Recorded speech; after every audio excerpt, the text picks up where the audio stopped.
And we are live. How's everybody doing? Absolutely. So, episode 8. Can you believe it? 2 months of this, yeah. Yeah, it is pretty nuts. What's everybody been up to?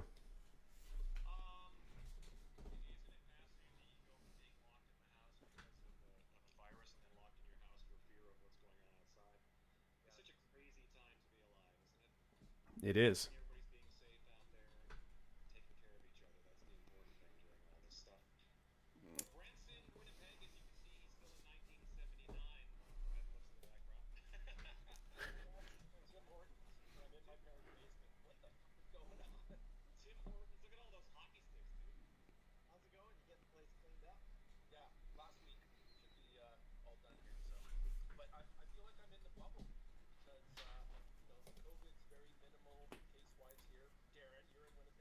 Yep.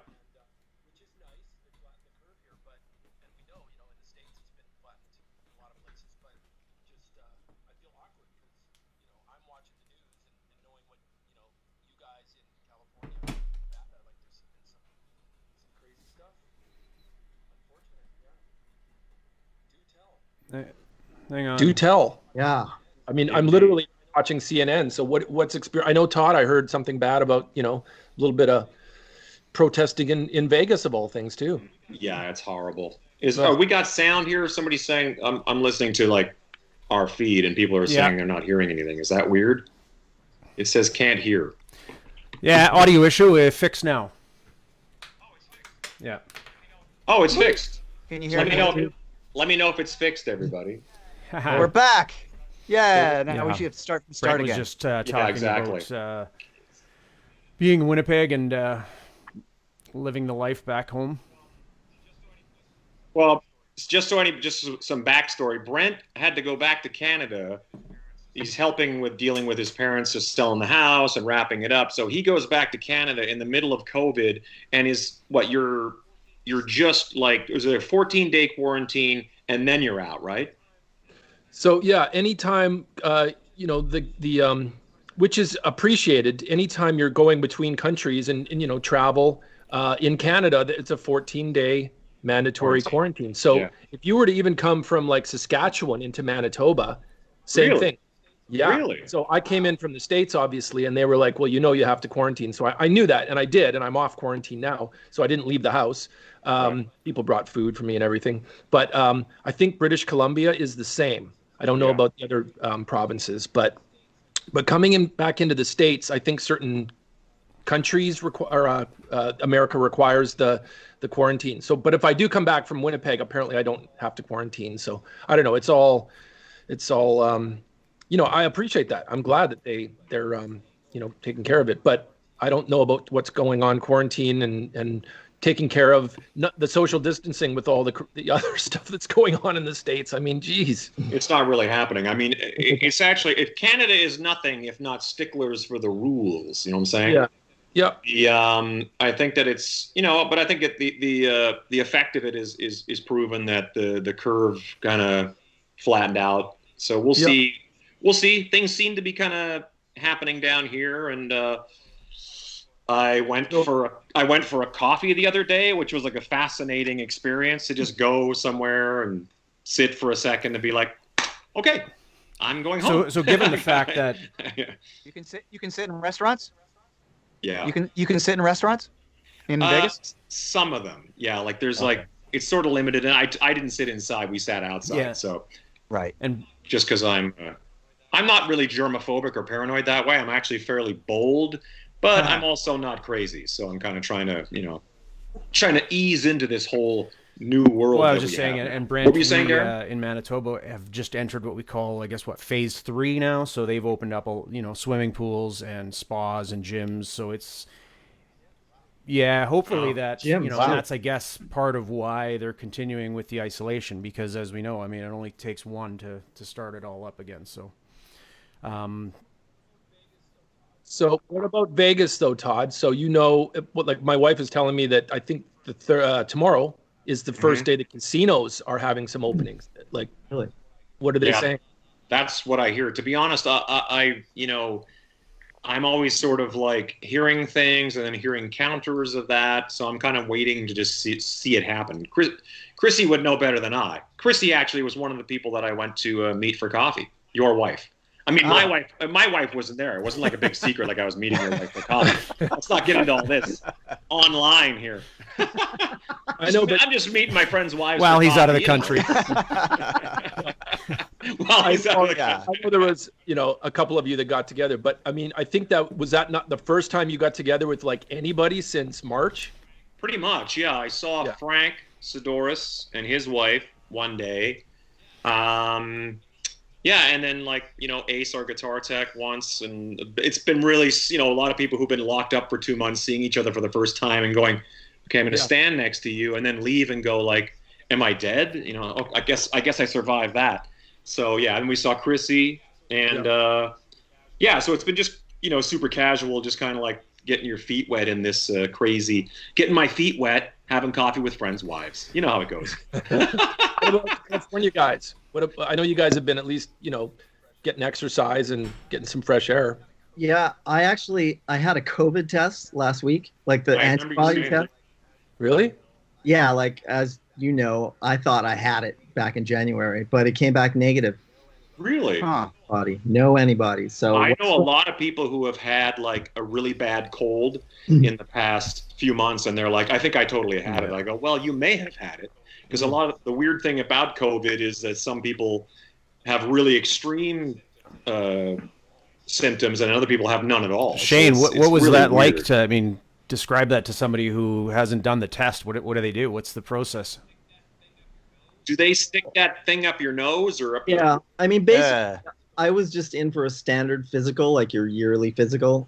And then my doctor mentioned that I could have this done now as in addition to the regular test. So I came back in last week, and they just basically swab you, stick kind of a Q-tip thing up your nose. Ew. Like really far into your head? No, not really. Oh, okay. It wasn't that big. And then they take a vial, like a small vial this big of blood out of you, and that's it. And then you find out in a week. Okay. It wasn't a big deal.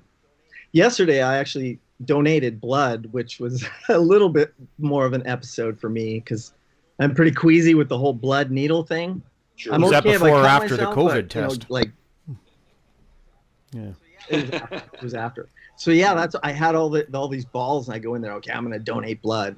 Finally, because I've been kind of pushing myself to try and donate blood for years, but I could just never bring myself to it because the needle's like a foot long. But like and you said they check you for COVID again. Yeah. When you do that, right? They took like 5 additional vials of blood out of me. So they take a pint. And then they take another like 5 vials they had sitting there, and I could see out of the corner of my eye. I'm kind of trying not to look, but I could see. Oh my God! And when they first went in, I don't know if you can see, but I still have the. Yeah, there you go. So, it takes about 40 minutes of prep. I don't know if you guys have donated blood before. What does that mean? Well, that's the thing. It's a questionnaire. You have to answer questions. They take your blood test, and then they poke your finger, just to see what blood type you are. Yeah, I don't know. But all these questions is preliminary stuff leading up to this thing. And meanwhile, you can see out of the corner of your eye, all those people. All the people laying on tables, and there's these red, like, tubes coming out from their arm. And it's freaking out the whole blood. So it's like that 40 minutes of anxiety before. It's like, finally, by the time I got on the table to get it done, I was a freaking nervous wreck. But I think for anybody, like any normal person, that it's not a big deal. Like blood doesn't quease them out. It's probably not that big of a deal. And I've heard from my friends that have given blood several times that usually it doesn't even hurt the needle a little bit going in, but this one hurt. The guy put it in, and it was like, this can't be right. This can't be right. Yeah, we should have been filming this. So let's, literally 5 minutes. Finally, another guy comes over. He goes, "Oh, we're not really getting any flow out of this guy." And he checked my the needle, and he kind of wiggled it around. And I'm like, "Oh no!" And he goes, "Okay, it's just a little bit in too far." I'm like, "Oh, I put it in again because I have two holes in there." Anyway. whatever he did, he fixed it, and then it was fine. And then it was like it's probably like 15, 20 minutes of sitting there, Right. Once it starts going, you just kind of, Did they give you a cookie or anything like that after that? Sometimes you get a cookie. Yeah. Candy cane? There was refreshments and like. Well, that's something true like what they that, say, folks. The musicians are getting hit hard with the COVID-19. So head over to toquerocks.ca or to iTunes and buy the Toque records so Shane doesn't have to go and sell his blood anymore. Yeah, we've got next stop sperm bank. We've got a good show coming up here, but it wouldn't be right if we move forward and address the fact that we are doing this on Wednesday this week due to an industry and I guess what looked to be more or less a worldwide blackout yesterday. Any of you guys want to touch on that? I think, it just sort of seems like once in a while when something like this comes up and we absolutely want to join the idea that, we should once in a while raise awareness to something by basically, just joining the cause, as it were. It's such a really difficult thing to talk about. And to be honest, a lot of people were like, this isn't doing anything. And I totally understand that sort of side of it. But my wife and I, really took it upon ourselves to really engage in a whole lot of conversations. And a lot of them were not, easy conversations. But I think that that's important on occasion as well, because, sometimes these other issues in the world don't touch my life in a very immediate way. Do you know what I mean? And how could it? Because I come from a totally different place. So I think it's important once in a while to stop and listen, which is the most important thing, I think, is to listen to what people have to say. And then, and hopefully you can take something from that and understand. And that's really all I tried to do, was just really kind of learn something. And I think I had a conversation with a friend not that long ago about how he likes to watch documentaries, and sometimes documentaries about things he wouldn't even be interested in, because he just thinks, well, I've never even thought about that. Let's watch that and then learn something. And I think that's, it's none of it's easy. None of it's comfortable. None of it's fun. It's awful what happened. And anybody in their right mind is against what happened. So I think that's the bottom line. Yeah, and that's basically all it was just what happened to George Floyd was, and a lot of these other men and women it's unacceptable. Yeah, and we can all acknowledge that. We can acknowledge how justified they are. We all are in protesting. Yes. It's always unfortunate when things get out of control, but none of it's surprising. It's these kind of issues and the emotion and the anger, and then there's all these other elements. It's just such a shame. You know what I mean? It's such a shame that we're still talking about this. And I really hope that, that our grandchildren will, be able to look back on something like this and say, what a crazy time. It's crazy to imagine looking back on the 60s and go, wow, I can't believe that happened. And then to be standing here in 2020 and go, here we are. It's sad. And it's one of those things that it's so difficult to talk about, especially on a bunch of white jackasses talking on a Canadian rock and roll show. Like we're going to make any headway on the issue. At the end of the day, it's everybody has to. It's the same as we talk about COVID-19 and the spread. It only takes one person, and it has to start somewhere. So if everybody was to take that attitude and feel that they can't, but it's true. I mean, everybody can make a change, and it just starts with one person. So Absolutely. Yes. Well said, Darren. and on that note, we have our first guests on deck. So I think it's about time we should bring them on. Shane, you want to introduce what? All right. Well, today's guest. Yeah, go ahead. Yeah. Ready? Go. You're on. I'm super stoked to introduce today's guest because he's definitely a mentor to me. And he was one of the first drummers where I was. We'll get into this later. I'll just say he's played with several bands: Primal Fear, Annihilator, Biff Naked, and currently with Destruction. His name is Mr. Randy Black. First, and we'll be right back with you.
Cool.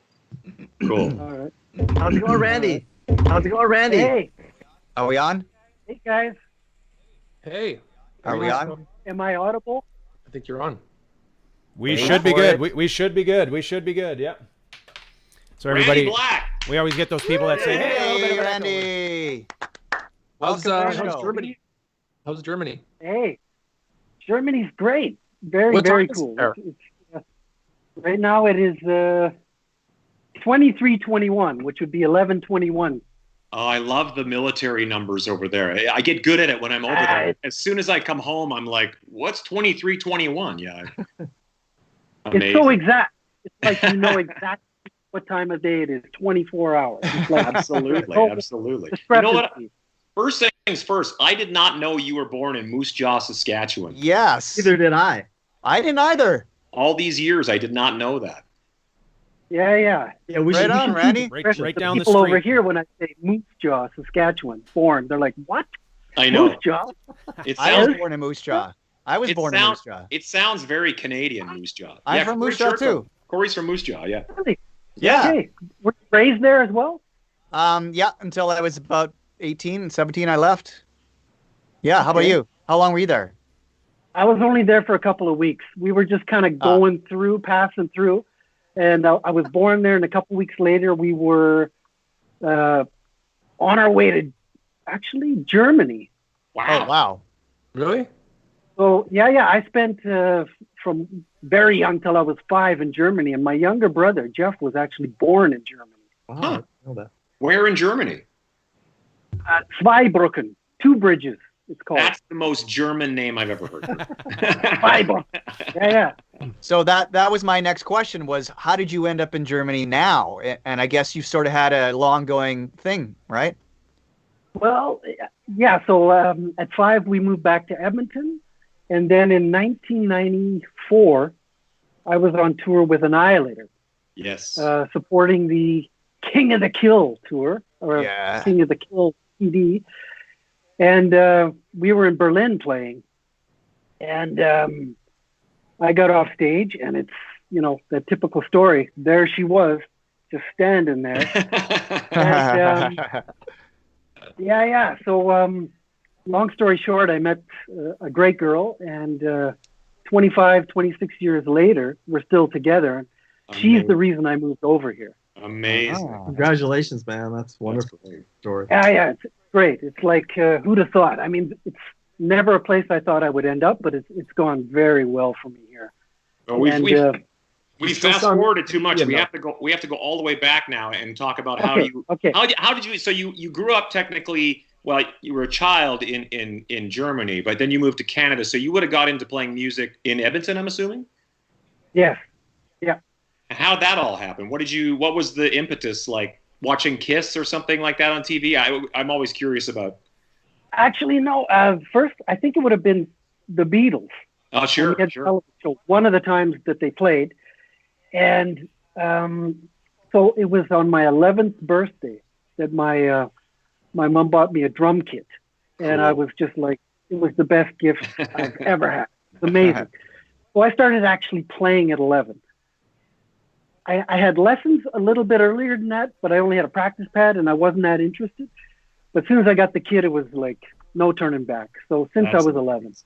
Well, because we all know, and I don't mean to step on everybody's questions here, but I try to give a little bit of just what we're talking about, because we all know you. When we all started playing in bands, you were in like the best band on the entire planet, and it was sort of like in this bizarre world of that we always talk about, like as if like the Beatles' Hamburg, where the Beatles played cover songs for 6 hours a night. We all used to do this in Canada on the prairies, and you guys, Click was the name of the band, Keith, Al, Tim, and yourself would do like Queen and Rush, like very challenging music, but like nail it. And like, it was no joke. Like it made everybody else, it either inspired you to pick up your instrument or like to never, ever pick it up again.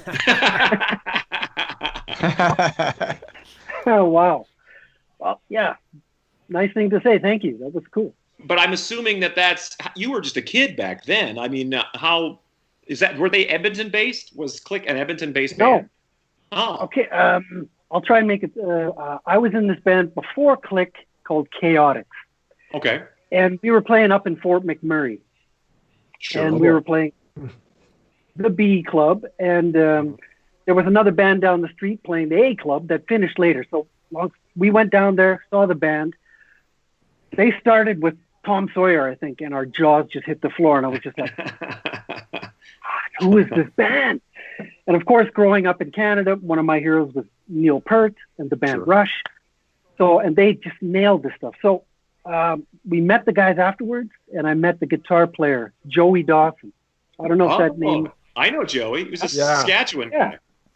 Yeah, great player, great guitar player, singer. So we chatted, and he came down to our bar the next night between their sets, and we happened to be doing a Rush song. So he took my number. Which song was it? Which one? I'm curious to know what song it was. Well, in that band, we did Tom Sawyer, YYZ, and Limelight, I think. Okay. And I'm not sure which one he saw, but anyway, so he took my number, and he said, you never know. And I was like, God, that would be amazing if that ever happened. So we proceeded to do a tour across Canada with Chaotix, which is still to this day my longest tour ever. 7.5 months. I didn't see home. Wow. We left Edmonton.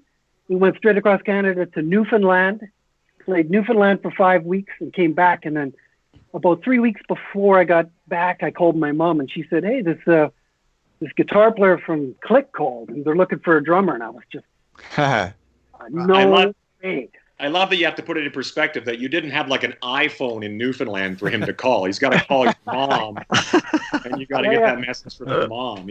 Exactly. Yeah. Networking back in those days. Yeah, exactly. Yeah. So anyway, I'll try and make this quick, but it's a cool story because it was huge for my musical development and where I am now. So I freaked out, of course. They gave me 5 or 6 songs to learn.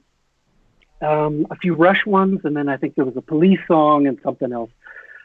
So, of course, they come to town, and I learned the songs with my buddies, Chris and Bruce. And I was waiting by the phone. Well, the dial phone, Yeah, exactly. And it didn't ring. So what had happened was the reason they were looking for drummers was the guy was quitting. And in that time, before they came to Edmonton, he said he decided to stay with the band. So they didn't even call, right? And I was like, so I went down to the club, the CI South guys. Of course. Know it well. And I met Al, and I just said, hey, what's up? And he said, yeah, our drummer decided to stay. And he said, you know what? The bar is closed during the day, and for your trouble, why don't we just jam? Tomorrow or the next day, why don't you come down? So we jammed, and they, unbeknownst to me, the sound man, Dave Retson, he recorded it. And 3 days later, they called and they said, hey, can we pick up your drums? You're in. If you want the gig, pick up Sunday, and we'll take you on the road. You're in. Do you want the gig? And that was the start of Click.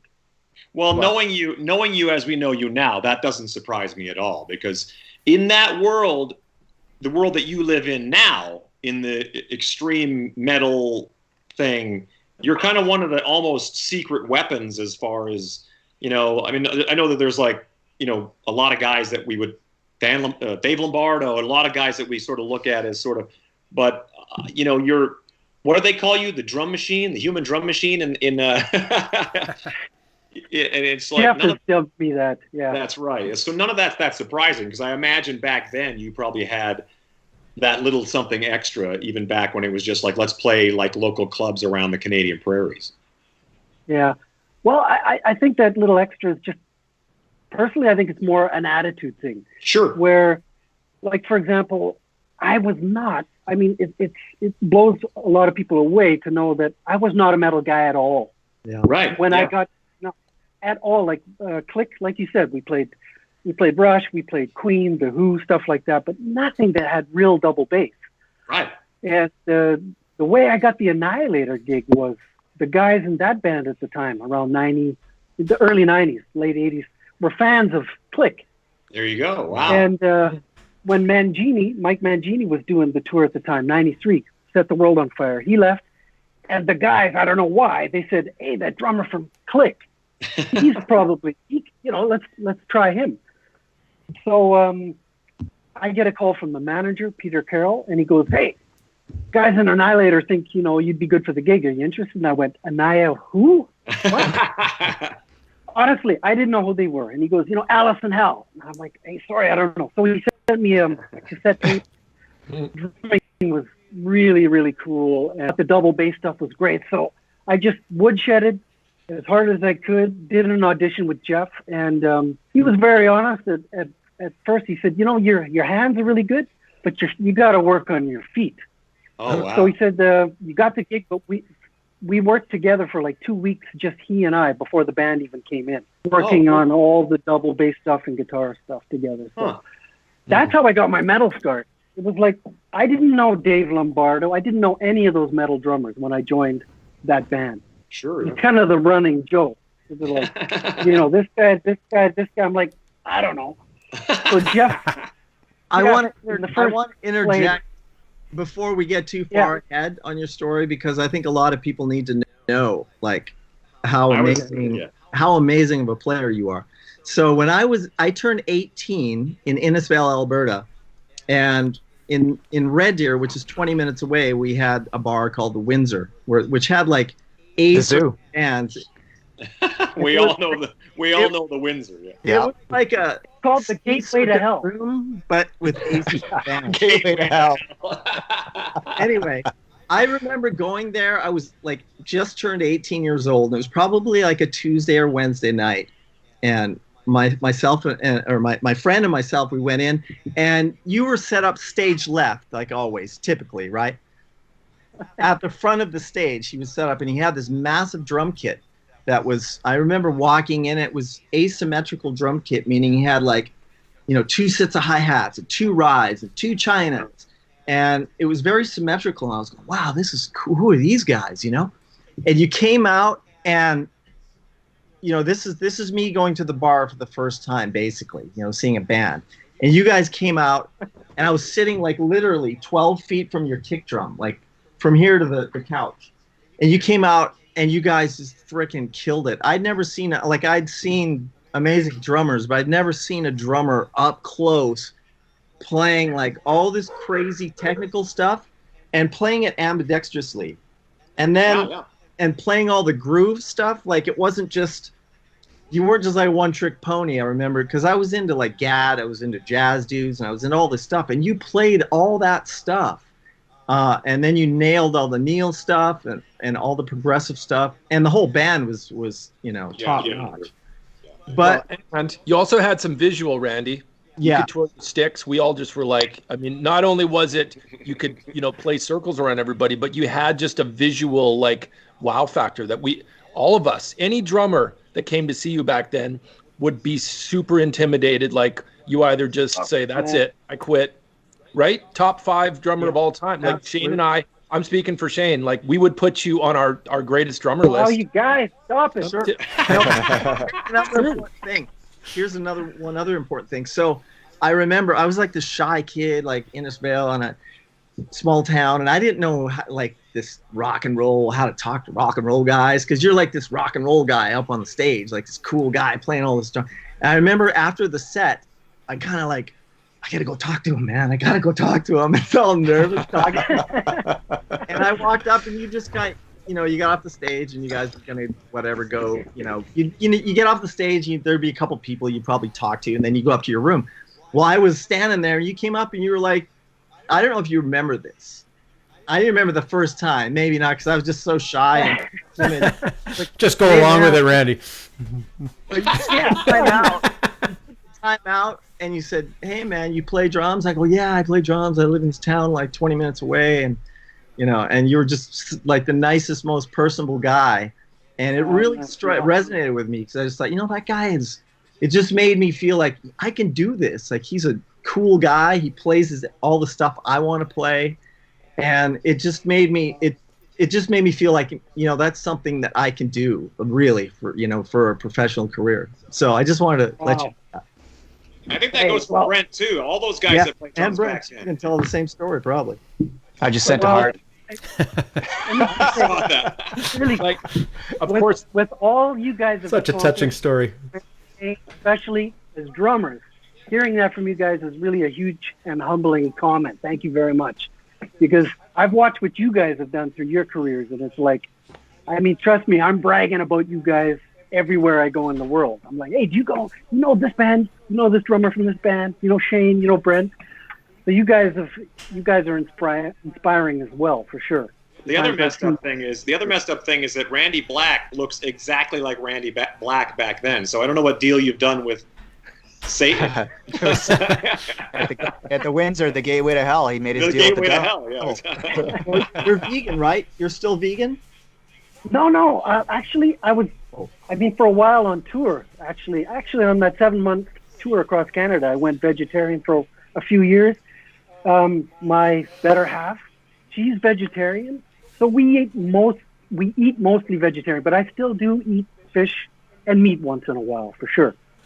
But I mean, I'm to keep this level, as you guys know, you got to stay fit. So yeah. I'm going to the gym as often as I can. I jog a lot. I jog to my rehearsal room before I practice.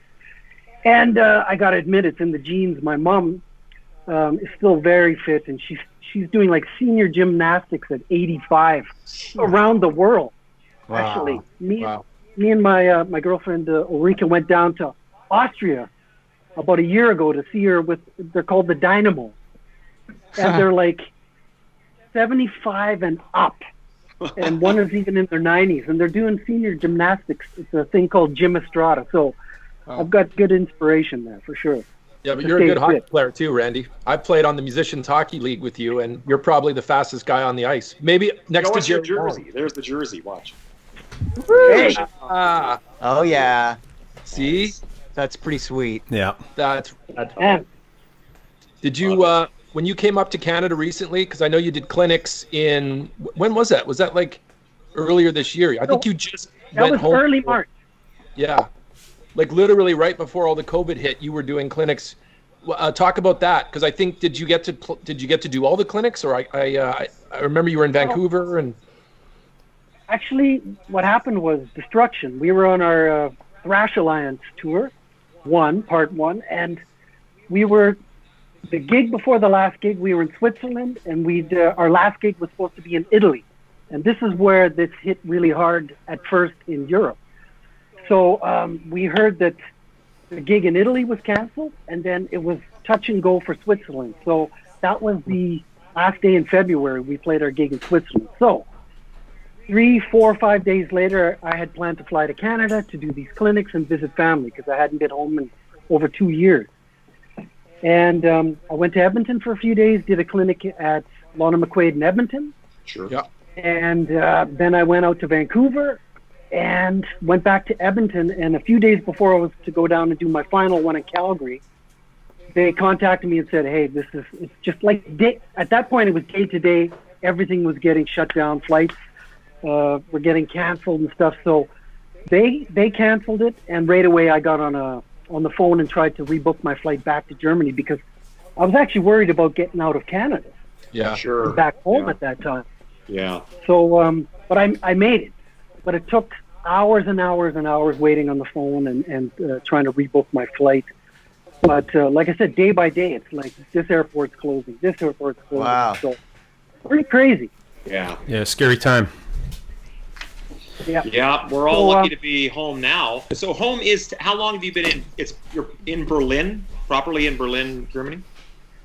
How's your German? November, it'll be 21 years this November, or 22. Have you always spoken German in some way or another, or do you speak 9. now? 9. Yeah, it depends who you ask. I mean, there are some. Can you say take off a in German? Yeah, geh weg. But the fascinating thing about Europe is the fact that when you go over there, everybody could speak English mostly anyway. So it's a lot of my friends. I had a friend living in Germany, and he was trying to learn German, but the Germans would all be like, "Your German is terrible. Like, speak English." So he would never learn because everybody could speak English. So it's always a little embarrassing when you're kind of like mumbling through French or German, and then they just go, "Let's just speak English," because nice try. Yeah. Yeah, no. What I did when I moved over here, I took a intensive course, 3 to 4 hours a day for 3 months, and that really improved it. So I could go out and just do the basic things. Sure, yeah. So it's okay. I have to say it's not as good as it should be after this amount of time. But like you said, in the music business, like all the guys in Destruction speak great English. Primal Fear, they all speak English, and they kind of preferred to do that because everywhere we go, other than Germany, language is English. Yeah. So they get to practice with me. Sure. Yeah, of course. Yeah. And a lot of the songs are in English, I would assume, in a lot of the, whether it's the Scorpions or anything else, we all know that a lot of them sort of, I mean, a lot of bands do stuff in German, obviously, and Finnish or Swedish, wherever they happen to be from. But it seems like quite a few groups looking to kind of cross over all these sort of move into English, Absolutely. In the 21 years I've been here, I was in one band that sang in German, and the rest is for sure international. The international language, right? So, well, that's somewhat true. Yeah, I think Randy sounds more Canadian than all of us still. I think so, yeah. Yeah. That's a good thing, though. That's a compliment. Well, Randy. It's funny, though, when I go... Yeah, go ahead. Sorry, no, go ahead. I was just going to say, when I go home now, it's often a lot of my friends are like, dude, you speak funny now.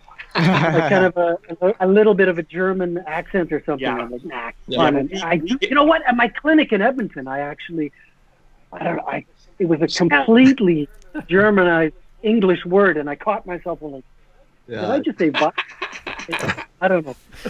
Our friends say that to us too, though, but it's just like, like slightly Americanized Canadian, like it's like, did you just say house? It's house.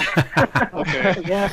But it process just goes to show you, no matter where you go, it can't take the Canadian out of you. Just watching you and Shane, even. No, sorry, you go ahead. No, sorry, you go ahead. No, sorry, you go ahead. No, after you. Sorry. I kind of cut you off when you were telling us about how you're going to get to Germany, and I know there's so many things that took place. It's a 30-year career. It's hard to get all this stuff out, but. Well, the long and short of it is he met a beautiful girl and he moved to Germany. It's pretty. Well, okay. At the time, I was music, right? Hold on a second. Band. Yeah, was I? Okay, so I was playing with Annihilator at that time. Things went astray, and I left, and I was playing with Biff Naked. Yeah. At the time, just before moving here, so I was visiting my girlfriend, and she was studying at the time, so it wasn't an option for her to come to Canada. So I said, hey, I can move. And I was in this drum shop and went in and I just said, hey, I'm a Canadian. I'm looking to maybe teach. And the guy says, oh, yeah, what's your name? And blah, blah, blah. And I kid you not, he said, oh, I'm looking for that Biff Naked record right now. The guy running the drum shop. I'm like, I'll bring you a copy tomorrow. So I brought a resume, copy of the CD. And I went home, and 3 weeks later, my girlfriend calls and says, he wants to hire you. Oh, wow. And that was I was like, boom, I sold everything I owned except my drum kit, my Canwood drum kit. Sure. And sold it all, applied for a visa, and 3 months later, I was in Berlin, November 98. So Crazy. That's how I got over here. Amazing. Without a band. I quit Biff Naked. I had no band. I just came over here to teach and be with her. That's so cool. I mean, like, was it scary? Like, is that a terrifying thing? Because it's not just like you're moving because a band hired you or there was some great opportunity. You just kind of went, followed your heart, and just sort of see what happens. That's a good question, though, because I had a lot of friends saying, Sure. dude, are you sure you want to do this? You're leaving everything. You're selling everything you own. You don't have a gig over there. I'm like, hey, I met the one. Right. Yeah. So I've been through enough stuff in my past where it's like, hey, no, I'm following this. Yeah. And I've always believed in, it's sink or swim. I'm going to make it happen somehow. Totally. Awesome. And so I got over here and it went well with teaching and gigs came in. I didn't even want a gig when I first came over here. I just wanted to teach, get better as a player, and be here. And then some gigs came around, and then Annihilator. I joined Annihilator again, was touring the world again with them, and then, got a name over here and got a gig with Primal Fear. And do you know Mike Toronto? Yes, I've met him. Because he had a similar story, right? Like, I don't know, it was around the same time that you went over? I think so. I think he was an N9 as well, I think. Yeah. Anyway, interesting. Todd taking his protein shake. Yeah, exactly. What the hell? Yeah, right. I asked for the large. It's my wife. My wife's. It's like it actually has like times. Like I'm supposed to drink this all in one day. I'm like, I don't know if that's. Are you on schedule? Without. Is it just water? What is it? Just standing over a urinal drinking water all day. That's basically my life. But it's interesting that you say that, Randy, because for a lot of us, like Brent, Shane, I actually everybody. I mean, Brent especially, and I think Shane too. Moving to the States without a gig necessarily to go to is just as scary, even though it's on the same continent. To just go and like randomly, because when I came down to the States, in Canada, I was taught from the age of electric. I was taught that it had done this. I was taught that it had, and then you come somewhere else and it's like, we don't know who you are with your funny accent. And and you got to kind of prove yourself all over again, and it's really kind of a liberating experience to kind of just be like, some guy named Todd, some guy named Randy, now play the drums and see what you do. You know what I mean? Actually, on that note, like I said, when I came over, I didn't have a gig. I was just teaching, and that wasn't enough. And I got to know some people, so I got a job as a stagehand, loading in at like 8, 9 in the morning, and loading out at 2 in the morning, and that really made me appreciate being the guy in the band. Sure. Yeah.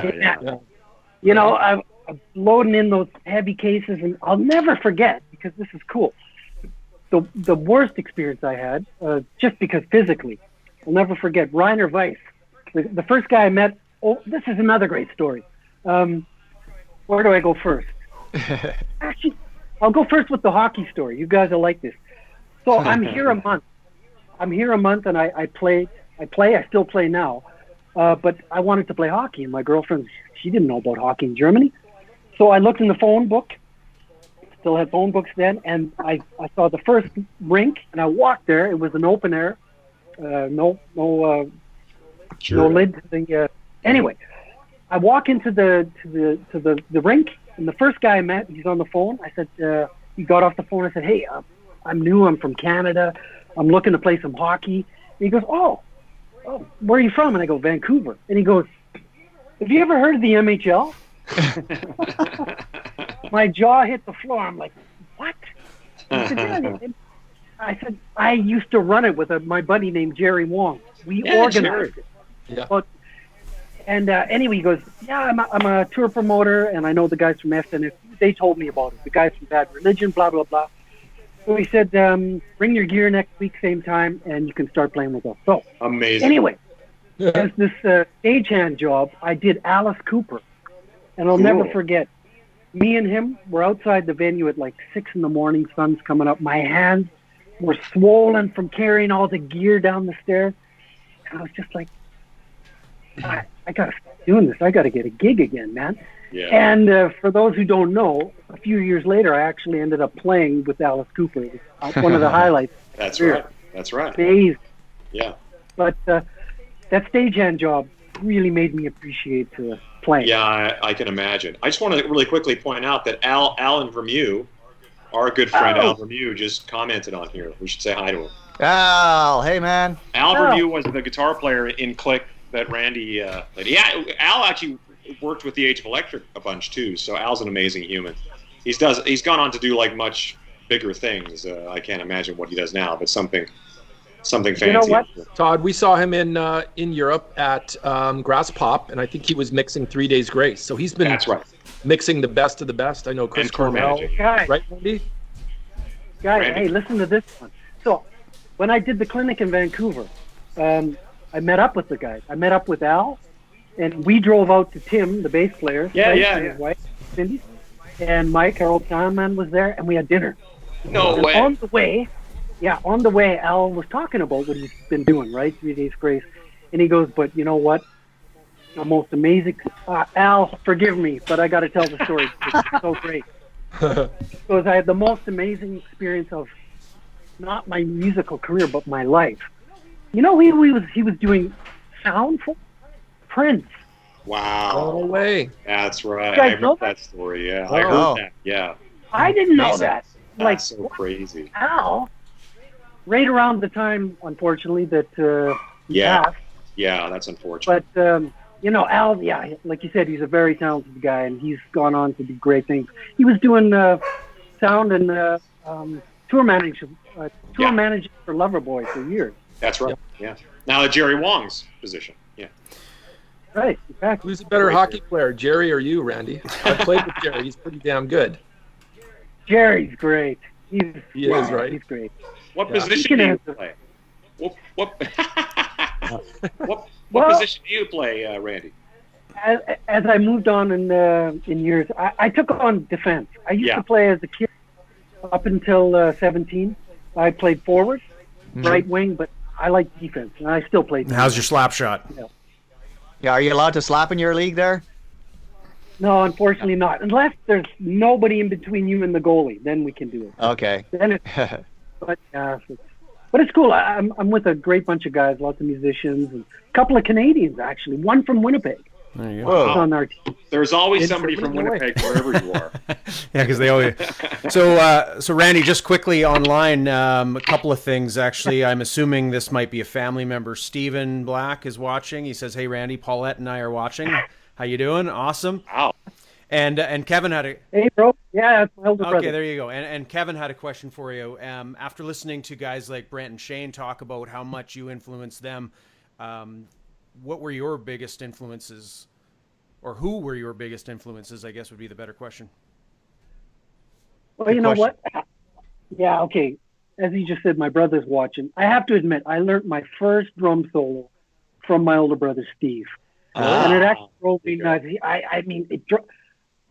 When he played my kid, it drove me nuts because in the beginning he was better than me, I have to admit. So, but other than that, and he had a big influence on, he used to bring home records and put them on, like, first time I ever heard Zeppelin was because he brought it home and put it on stereo. Rush, Fly By Night. Sure. So, drummers like Neil Peart, huge one. Keith Moon, Carmine Appice, Terry Bozzio, Billy Cobbin, Ringo Starr, of course. Wow. And then later on, it was guys like Akira Jimbo when I got more into, trying to expand my drumming in different ways. Sure. And these days, I'm just trying to do what I do as good as I can these days. Good answer. That's awesome. Yeah. And as far as Canadian bands, because we've done our own tributes to our favorite Canadian bands, but what Canadian bands did you like? Well, Rush, of course, was the biggest. Yeah. April Wine. Mm-hmm. Did you guys do any April Wine yet? Oh, yeah. Yeah, Roller. Which one? Stuff like that. Roller. Okay. Yeah. Cool. Yeah. Ooh, what a night. Oh, You yeah. had to have that fireball, right? Yeah. Did you hear our version of Spirit? I was a Max Webster fan because of Click, because you guys used to open with Check. That's right. From Universal Juveniles. Battlescar too. You guys did for Battlescar, totally. God. You guys' memory is better than mine. I could. I wish there was video of the band, because I know all of us that saw you were so into it, but I mean, like, you can't go to YouTube and go, hey, check out Randy when he was in Click. But I know, like, Shane and I will admit, like, I can remember a drum solo that you would do, during, like, to go watch a drummer do an unbelievable drum solo that was, entertaining for people in a bar. Like, usually it's like, oh, we're going for a drink because the drummer's doing the solo. No, it was fucking mind blowing, right, Shane? Yeah. YYZ, right? It was my God. YYZ cut into the solo, and those guys would take off for like 10 minutes or whatever it was, and we'd just be like, oh, what? Yeah, owned the whole place, dude. Like left-handed and crossovers and throwing sticks up, and it was crazy. Speaking of which, great cover, Shane. I saw you did a tribute to Neil. Oh, thanks.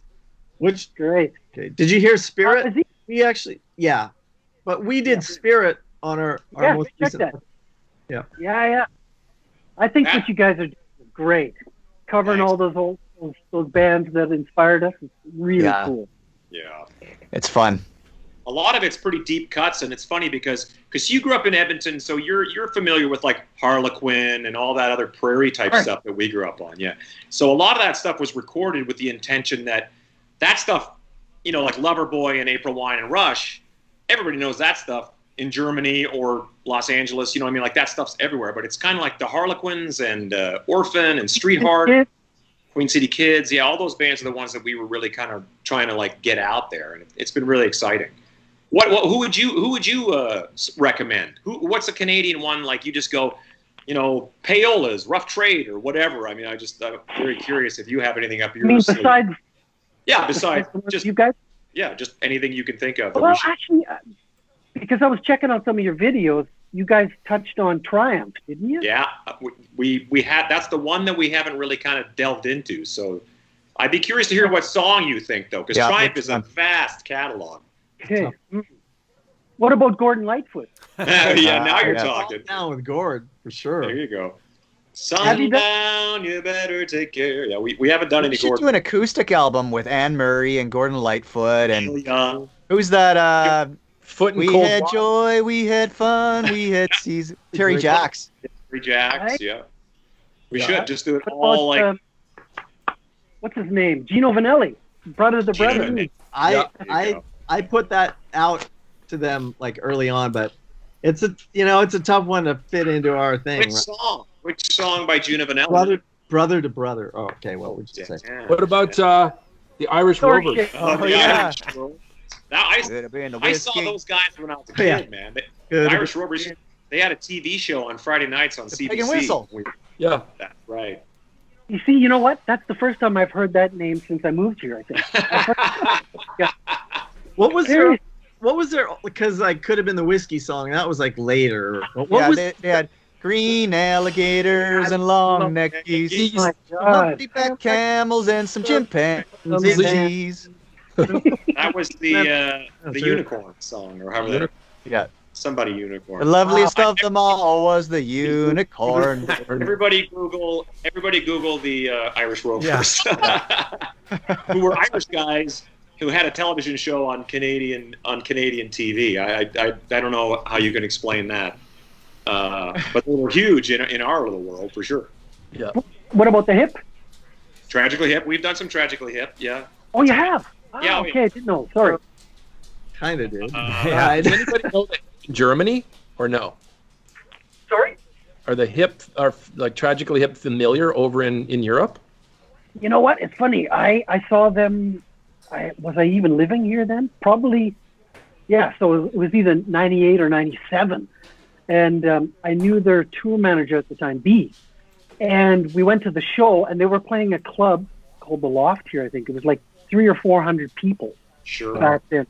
They were known, but like I went up to the bar to order a beer, and everyone was speaking English. So it was mostly Canadians there. Of course, but yeah. they're known here, but not nearly to the degree they are. So what would be a Canadian crossover band besides Rush? Obviously, is it like Saga? Saga's huge in Germany. Yeah, definitely. That's their biggest market, I think, isn't it? As it's said in Canada, Saga. Let's be honest. Saga. I always say Saga. Saga. But they've done very well over here for sure. I say pasta. Billy Talent. Pasta. Billy Talent. Billy Talent is huge in Germany for some reason. Yeah. Oh, really? Great band. Great guys. Yeah. Yep. It's fascinating what crosses over where. It's such a weird, random thing, isn't it? Yeah, true. Just to touch on that, didn't the singer of Billy Talent go on to do country now? Was that the same guy? I think you're thinking of Default. That's it. Yeah. Yeah. Is it default or default? Yeah, exactly. Default. I think the Billy Talent guys are still together and still doing stuff because they were supposed to be out. Our tour manager manages them as well, and they were supposed to go out during this whole thing to Europe, and that whole thing has been scrapped, unfortunately. Wow. They're a great band, but yeah, it's always fascinating what translates. Like Toque in general is such a loving homage to all those old Canadian songs that it's always an interesting conversation. I was saying to the guys once how I was playing in New York at CBGB's. And this girl goes to me, "Oh, you're from Canada?" And I'm waiting for, okay, here comes the Rush reference. And she lifts up her pant leg, and she has a skinny puppy tattoo on her leg. And I go, "Oh, it's such a random one. I didn't expect that." Voivod's another Canadian metal band that gets a lot of love around the world. Mm-hmm. Actually, that was one of our tours because of this whole thing going on that was canceled. I don't even know if it was announced, but oh well, cat's out of the bag. We were supposed to tour with them. Oh, wow. America, which would have been great, but they're Quebec. They're Montreal or something. I think they're from. Yeah. I've never seen them live. Never seen them. They used to hang out at shows when we would play in Montreal. A couple of the guys would just be hanging out because they were really cool guys. Yeah. How about Anvil? Anvil, can't go wrong with Anvil. I'm grinding the guys for that one too. Metal. Well, actually, metal on metal. Yeah, there's a few. Gotta do more Mad Dog. Mad Dog. Toured with them in South America. We always have to mention Kick Axe, though. Did you like Kick Axe, Randy? Yeah, for sure. We played a lot of the clubs. Yeah. I'll never forget a lot of the clubs we followed them in. Suddenly there was a lot of new rules because they destroyed all the hotel rooms. You guys going to get 2 rooms this week. Yeah. Kick Axe was last week and destroyed all. Thanks, Kick Axe. Thanks, Kick Axe. Yeah. It's so funny because no one really understands the concept of you'd literally be playing Saturday or Monday to Saturday, and then you'd move on to the next club, and bands would just rotate all around. So you're literally following Kick Axe into whichever club, and they already played 6 days there, and then someone's following you in on the following Sunday. It's a weird thing to think about now. You know what? When that tour I did. Way back when, the 7.5 months tour, we played Newfoundland. It was 7 nights a week we played. Oh, wow. We'd play Sunday night, normal gig, tear down, load the bus, drive to the next city, set up during the day, play that night, 7 days a week. Wow. Grueling, 5 weeks. So you'd travel on Monday and set up for the next show kind of thing, or how did that work? Well, we traveled the Sunday night. Oh, right. Wow. Back then with this band, we had this 1962 Greyhound that had this much play in the steering wheel. You had to plan your route. And we had to stop every, 50 miles or I don't know, to soap the gas tank. You know what that means? No. So one of us, I've done it in the middle of the winter. We had to crawl underneath the bus, and where the gas tank was leaking, we had to take a big bar of soap, and if you rub it on the leak, it stops the gas. Out of here. Wow. Never heard that. All for the love of rock and roll. Am I right? Yeah. With the smoke hanging out of your mouth. Yeah. All of us toured in school buses and shitty buses back in the day. I think so, huh? Oh yeah. None of that. I don't know how we survived because all of that's pretty much illegal. So let me add that Greyhound went from Edmonton all the way to Newfoundland and back. Newfoundland and back. Yeah, that's a lot of soap. You guys got your money's worth out of that thing. That's a lot of soap. Was it blowing bubbles all the way down the highway? Gas really bubbles. think about it too much. Just ignore it. Just hope nothing goes wrong. Of course. We did so much unsafe things. So many unsafe things. We had, when I was in Barracuda, we had it the school bus. I don't know if it was probably 70s, early 70s. And that thing went, I don't know how many miles, but it was a dilapidated old piece of junk frickin' school bus. It's amazing what they let us get away with back then, because we had the same thing, old beat up school bus. Yeah. Yeah, but just to also mention, Randy, who's got your limo? Click had a freaking limo back in the day that the band traveled. Huh? We had 2 actually. It was funny because, we had, we joined. It was a 6-door limo, black, and after a couple of motors that were blown and it just fell apart. I don't know how Al, if he's still watching, he found another one exactly the same year in white. Wow. For the last few years, we were traveling around in the white. Wait, so that limo it wasn't pulling gear, was it? Did you guys have a gear truck? I see. Yeah. But that was driving. What was the gas like on that thing going from Edmonton to even wherever? Yeah, crazy. And that was the days where we traveled with our own PA system. Did you have lights, monitors, everything? Did you have a driver, or would you guys just take turns driving the limo? Yeah, the poor crew guys would do it. Ah, amazing. Right? So the sound man and the light man and the monitor guys would go in the big truck, the Ryder truck or U-Haul or whatever it was. Sure, yeah. We'd travel in the limo. Who's driving the limo though? Just you guys took turns driving the limo? Yeah, except Keith, because he didn't get his license till, I don't know, 5 years ago. Probably on purpose. He wanted to sit in the back. Exactly. Yeah. Exactly. Yeah. The singer. That's a singer. Keith, Randy. He came out to a Toque show we did in Edmonton right before we played the Grey Cup this past year, and we played an Edmonton gig at the old Commercial. Yeah. Oh wow! Fun way to have, yeah. They turned it into like a cool rock bar now, and Keith came out. And Keith was there. Yeah, it was great to connect with Keith, because I had not seen Keith since the days of hanging with you guys back in the touring days. So it was really cool. So I've kind of connected with you, because you and I got to hang out in Europe. I think we did it. Remember we did a Gene Simmons and Destruction and a whole bunch of bands in Poland, maybe 2018 or something. Czech Republic. Masters of Rock. Yeah, two prairie Canadian dudes hanging out in Czech Republic together. Amazing. That was great. Yeah, I got up and played with you guys the last song. It's cool. Yeah, that's right. Well, that's right. We played Rock and Roll All Night together. Oh, wicked. Yeah. And you had 2 blown out drum heads. I couldn't believe it. I got on stage, and I was like, dude, what happened to your drum heads? I know. You were playing, I think your floor tom was your second floor tom was the only one that had a head that was actually functioning. It was like the classic backline gear. We show up in the Czech Republic. We had flights, like direct flights, all the way from, we all left from Nashville. We rehearsed in Nashville, went out to the Czech Republic and played that night. We got there in the morning, right? Because when you go over to fly to Europe, and we kind of quickly checked into the hotel, went to the gig, and they go, here's your drum kit. And that was the backline kit. And by the time you came up and jammed, all the heads were blown out. But I don't know. You know how it is. And I got to play the cowbell. Yeah. I got to play the cowbell. Great.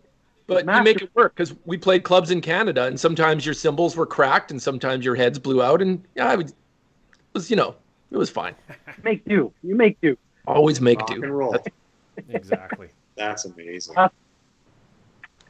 So what's I guess the big thing now is it's always nice to ask what somebody's like looking forward to, but because everybody's tours and everything is blown out, are you guys doing any recording or anything, or what have you been doing during this? Like, what's your next step basically from here?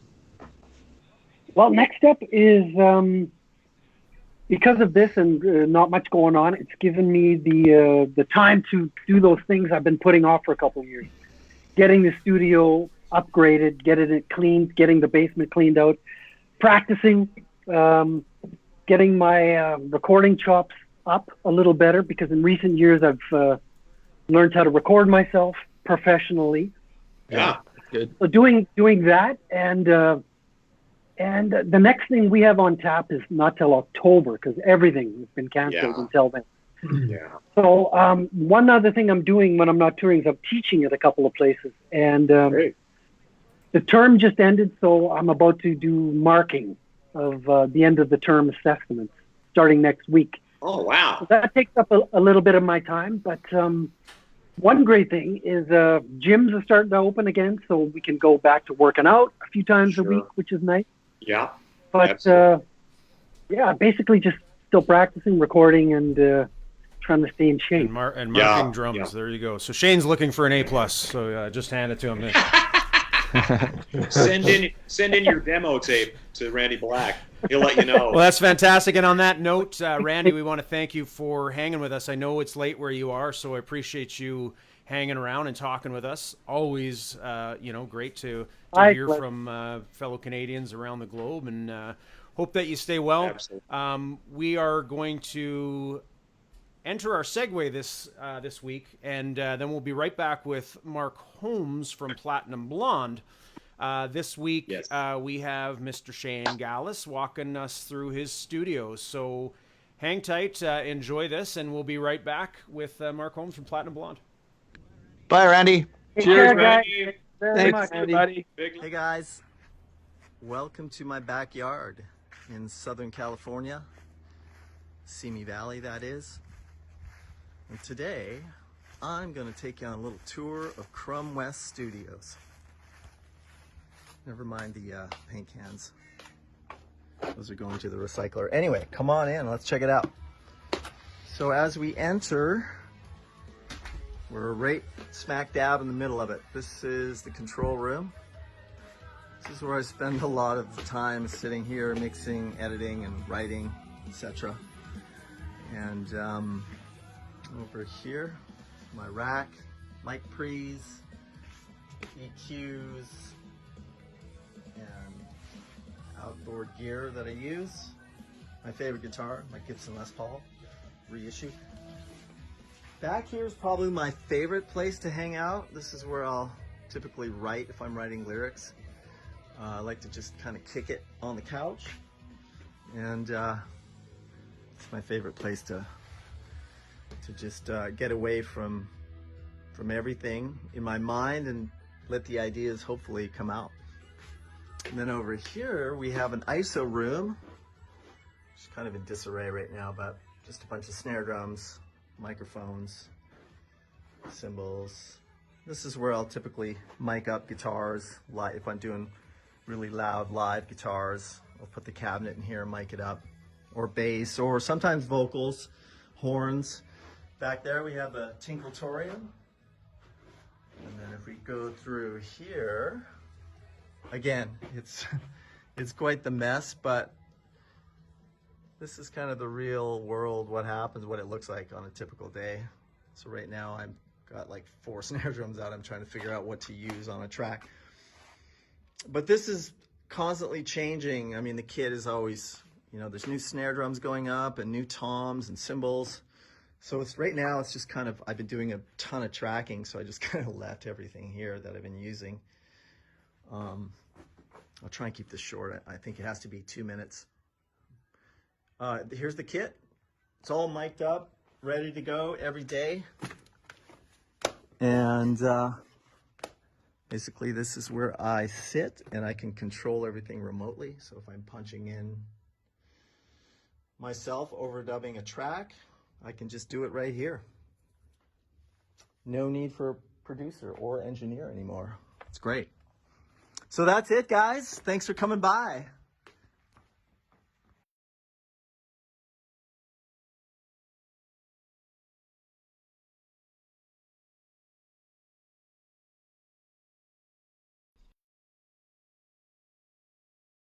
So, okay, while you do that, I'm gonna look for something to hold my phone. yeah. Okay. There you go. Set on something. Are we back? Now we're back. Hey, Shane, that was cool. Yeah, that was so fun. Thanks for the tour of your studio. Oh, yeah. Yeah. That was And you great. forgot to mention that's exactly where you were sitting when you recorded all the drums for Never Enough. That's Yeah. right. You're right. I did forget to mention that.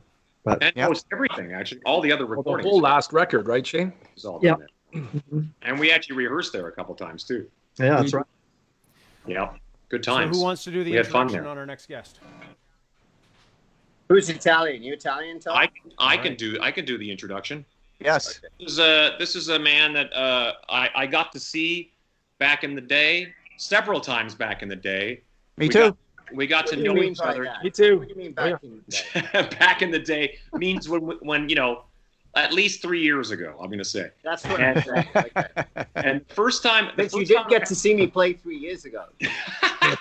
the first time I ever played a show, Mark was playing in a band and I was playing in a band, and we covered one of his songs just to kind of like give him some love. So make some noise right now from Platinum Blonde and a bunch of other.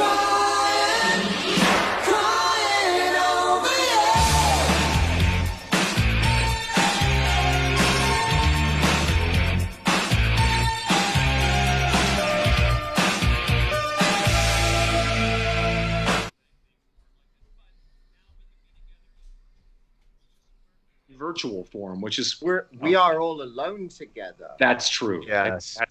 That sounds so much scarier. It sounds like a horror. It's actually a lyric of one of this my new songs, actually, All Alone Together. But Guess what? Oh. I like it's a lyric using of one it. of ours now too. Yeah, that's right. Now it's a There you race to go. see who gets it out first. oh, it's okay. We spread Just spread kidding. the love. Do you remember Age of Electric playing like Doesn't Really Matter for You or something? I remember, was it Soundcheck or was it actually the show we played? I think we did not. I think it was Didn't you have not. me sing it with you or something? We did, yeah. We dragged you up. Okay, so it was doesn't really matter, I think, because you wanted Yeah. a big hit rocker, you know. Exactly. You guys, that's the thing that always blew my mind about you guys. It's just the amount of Yeah, I learned afterwards how long you'd been together and everything, but just the amount of music you knew and could hold in your head was, to me, just something I couldn't even fathom me ever doing. It was just amazing. It's embarrassingly like that for actually all of these gentlemen as well, still to this day. It's kind of like jam time. That's why things like covering your song, for anybody who's kind of like tuning in, Crying Over You from the first Toque record is an amazing, massive hit by Platinum Blonde, which featured a new up-and-coming kid called Alex Lifeson from Rush on the guitar on it. Well, you know, that it's okay, so the anniversary of him doing that was just last month. I remember somebody saying, "Oh wow, yeah."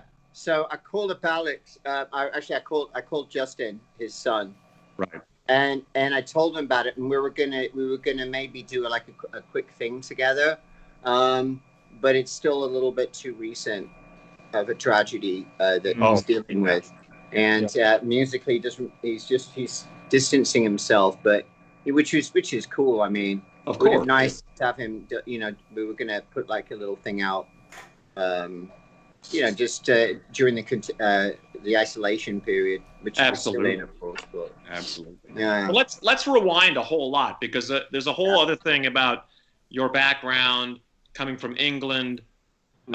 Your mother's voice was on, you know, the beginning of the record, all that stuff. Yeah, well, when I was little, you know, you're at home, you know, you're home until you're up 4 or whatever, or 5, and then you guys, there's no kindergarten, so to speak. You just kind of, if your first day of school, you just start learning straight away. You play with some things, right? But so my fondest memories are before that, before you had to go to. I hope everybody can remember a little bit about before they went to school, and this thing used to come on the radio, and it was just some, you know, one of the channels, and then just.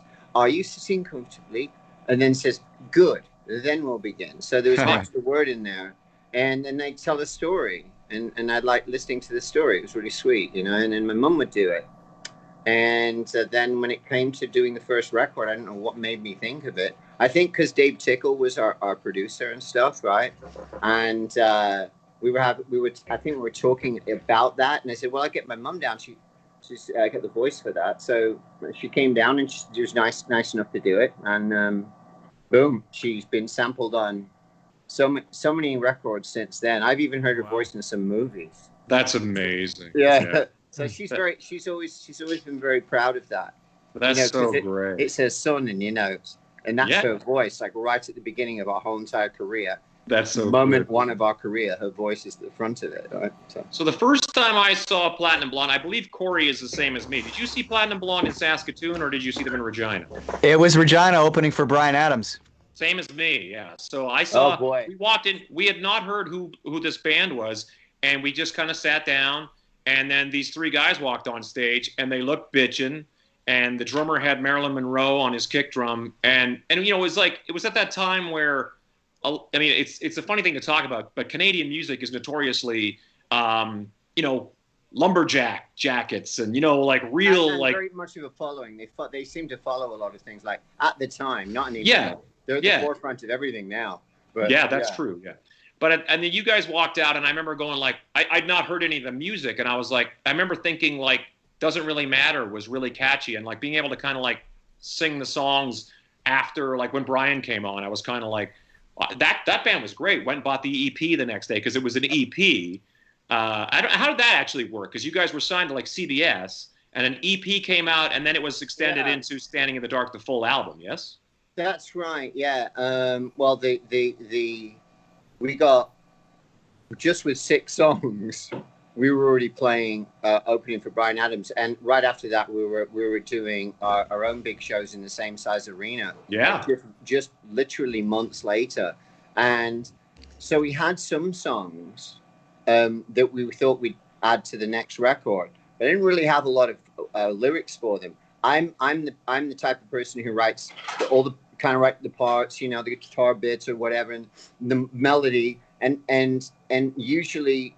A bit of a catchphrase for the chorus, but then all the words come later. Sure. And I take a long time on doing it. But before I do that, I sing in Swahili a lot. Sanskrit. So you may have probably heard a couple of songs that weren't actually, you know, because we were opening, we only had to play about 40 minutes. Right. But still, 6 songs is enough for 40 minutes. So you probably heard a couple of songs that we thought was going to be on our next record and never made it. Oh, really? Wow. Yeah. When we finally got back, we played at City Hall, and we didn't know it was live on the radio. It's a good job we didn't know it was live on the radio, and we didn't think that anyone would show up. I mean, you could fit like 30,000 people in there. We were very worried about it. And it just absolutely got full. And the moment it got full, we said, "Oh shit, maybe they're here for somebody else. Maybe they think there's somebody else." Because it wasn't. It's not the same as it is today, where you need to get information online. Back then, it's word of mouth. They could have thought so we were scared that they were going to hate us or something. And then when we got on stage, and it was like a Beatles concert times 1,000. There were people just in the hallways waiting for us to pass by, and they would have never seen us on. They would have never seen the show because just to watch us go by. And there were people all behind us. You saw it was like when the Raptors did their parade, right? Yeah. The last time it was that full was for our show. How do you like that? That's amazing. That's great. But here's the kicker, though. I still didn't have enough songs together, and I was still bullshitting the lyrics. So Live to Wear, they've got lyrics and the songs that I'm just making up as I go along. My balls were made of steel back then, though. So now they're made of the soft combination of a few things. But it's not steel, that's for sure. But it is funny to imagine, because it's sometimes the preparation is kind of like you can be as prepared as you want, and you're not expecting what ended up happening. You're kind of like, yeah, we're going to go out and do an EP and an album. And then the next thing you know, because you guys went from like literally, like I say, opening for Bryan Adams, where we're like, I'd never even heard of the band. Like you say, back then it wasn't like the internet. If you didn't buy this magazine or that magazine or watch that television show, because music videos were more relegated to video hits or some sort of television show. And then all of a sudden the next time, but of course, I'm talking like by the time when you guys came back as a 4-piece with Kenny and the guys, then it was like straight up Beatlemania. Like that was the first time I ever remember being in a crowd and girls are crying. Oh, it was passing out. It was moments even after you saw us, it ended up becoming Beatlemania. Oh yeah. Right after we did that thing, it was. But it's interesting because it's hot. You see what happens in Beatlemania or Duran Duran, right? There's only very, very few bands ever realize what that's like, or to be able to finish a song and have to cover your ears so you won't go deaf. Right, or you're like to play. I went to other concerts and I thought, wow, the crowd isn't much into this. Only because I got so used to my crowd, they were listening to the music and listening to great musicians and then clapping at the end. Mine. I crowd didn't. Or you heard them right from the beginning of the song to the end, and all night long, and they're just going mad, right? But I want to say something about the tour you saw. We started with Bryan Adams in that place called Lethbridge. Yeah, that's where we started the tour. It was Bryan Adams' first headlining tour, and I know at right now that he's dealing with a bit of fallout for a few of the things he says. But I want to tell you the person he is when I met him. We didn't get a sound check that first day because it was their first show. So we didn't get a sound check. And before we went on, Bryan Adams came in. We never met him before. He came into our dressing room and apologized. Wow. And you gave us a good pep talk about not being nervous to get up there and that. That's the kind of person he is, by the way. But we toured with Billy Idol. Yeah. Not only were we selling more merchandise than him, we're selling more tickets to him at the time, and it was we're doing all arenas, but there not once. This is what happened with Billy Idol. First, they started taking some of the lights away. Then they started reducing our sound. Then they started saying we can't have a drum riser. Then they said we're only allowed to sell one T-shirt because we were outselling them. That's the music business. But Bryan Adams, not only did he come in before, he came in afterwards, our first show, and he says, I noticed you played your single for the first song. Doesn't really matter. You should say that until later. And I said, well, we just wanted people to hopefully know one song and maybe get them, and that way we've got them with us. And he said, no. So we did. And he became actively involved with helping us out, like right away. Yeah. So people say some things here and there and get angry at this, that, and the other. But, he's a stand-up guy. It doesn't define the whole person, who he is. And he's a great guy. I love him. I still love him. And yeah, so thanks, Brian. Thanks for helping us out in the beginning a lot. Anytime I've ever come across Brian Adams on a handful of occasions, he's been nothing but awesome. You know, and he's like, you know, he's Brian, especially in Canada. When you're in Vancouver, regular guy. He's a regular guy. Yeah. In Vancouver, he's like the king of the world. Yeah. It's fascinating. But let's talk about. I want to really talk about, well, so many things, but let's talk about Kenny McLean. I know it's got to be. Is it? I was lucky enough to play with Kenny McLean. Kenny McLean, for those that don't know, he came in. Platinum Blonde started as a 3-piece. Mark plays bass. Mark's a great bass player, really cool bass lines. And then you moved out front, brought in Kenny McLean from the Deserters on bass, and he was an amazing dude. Scottish. And, didn't he also play keyboards for Spoons? Kenny? Negative, I don't know. No? No, he was in so. Yeah. Okay, never mind. Continue. But yeah, Kenny was an amazing dude. First time I ever met him. Keyboards. Yeah, he played pretty much everything. Yeah, because he was actually a guitar player too, right? That's right, just like me. Just like I was a guitar player, I switched to bass when we were doing the Police tribute. Yeah, to make money.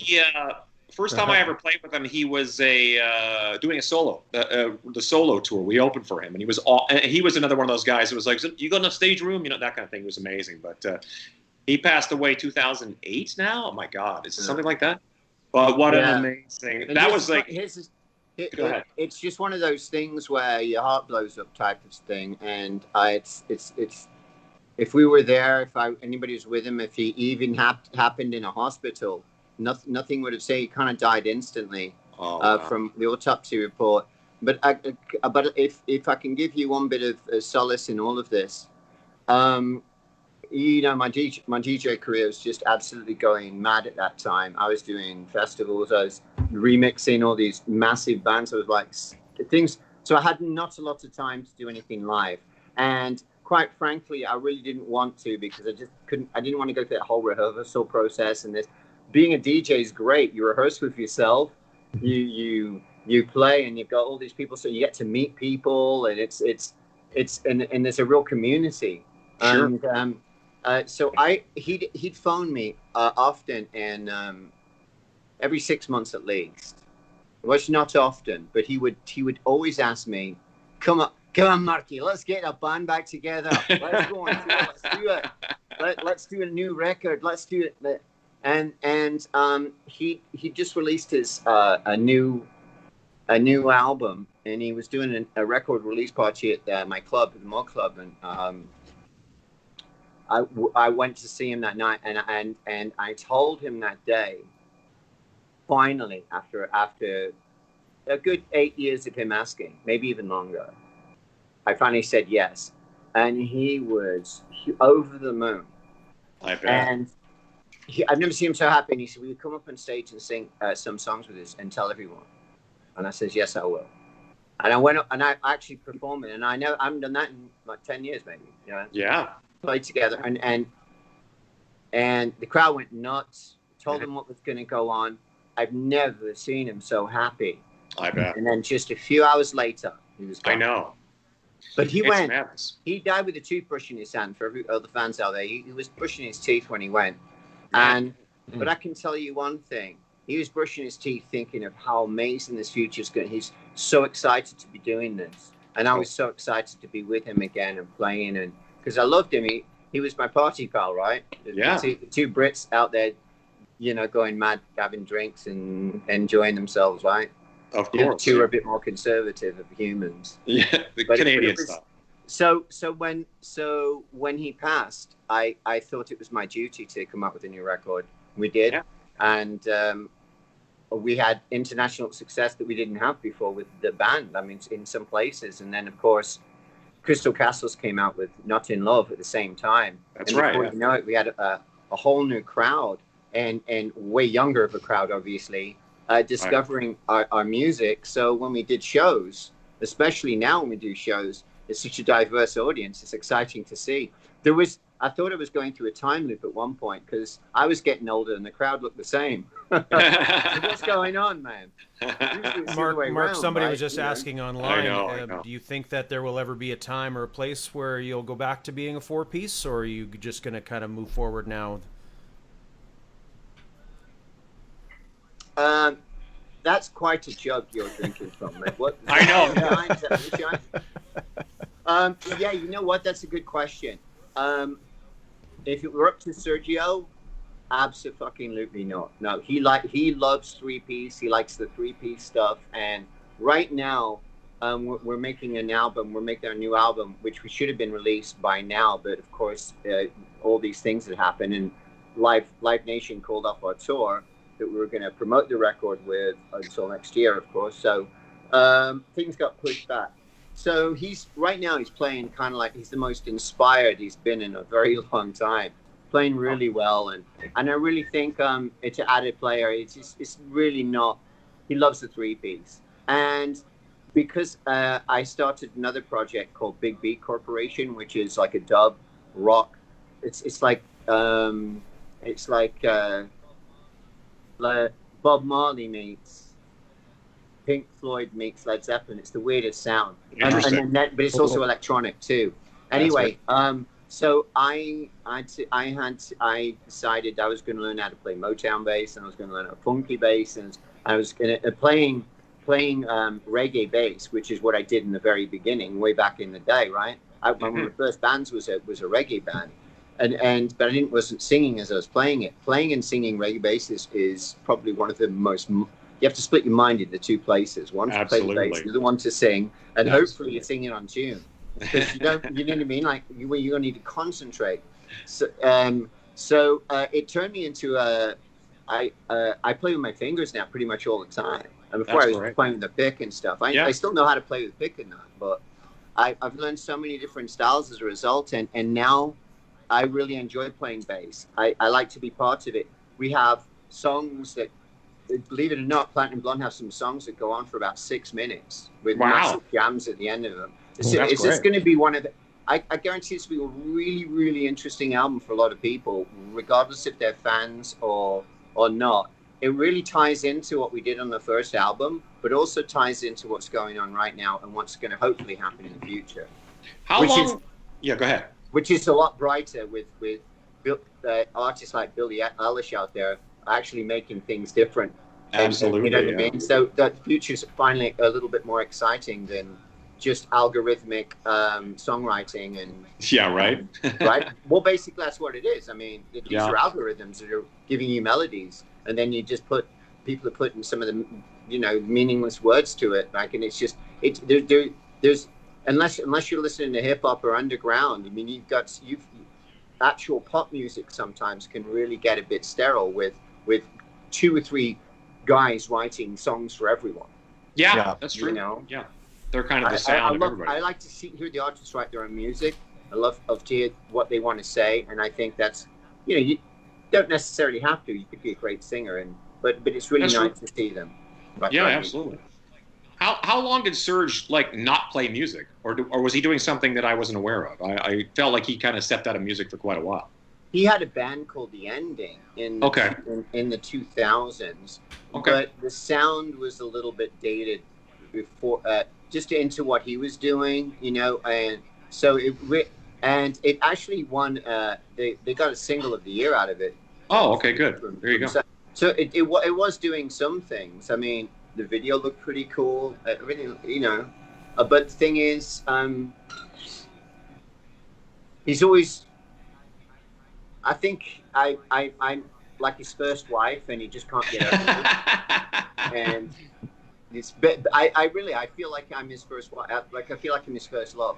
Musicians are like that. Musicians can be like that. I know. Yeah. He'd prefer to play with me than anyone on the planet. I want to play with everybody. Right? I'm a bit more gregarious, but sure. Yeah. So yes, he did. So when we started up again, he was a real happy guy, but we weren't as together as we are right now. That's right great. Now. We went from just rehearsing for tours to getting together all the time, constantly coming up with new music. I mean, I sometimes get down on myself that I'm wasting the fact that I every day I get a new melody in my head. But now instead of wasting that and not working with it and doing it, I write it down and do it. And I think we got 20 songs to choose from. Big Beat Corporation's got 12 crackers. I can't wait actually to hear both records because they're really they're really different. That's great. That's exciting. And it's pretty raw too. So hopefully that's going to hit a lot of heartstrings along Absolutely. the way. Love it. I have a question here that a friend sent to me. I bet you have some questions. No, too, go ahead. Darren. I'm just kind of following the online questions. Yeah, I'm trying to keep up with that too. But my friend sent something asking, when will if you have any intention of releasing Number 9 and Magic Roundabout in physical form again at some point? Oh, well, the song itself is a tiny bit dated in its production.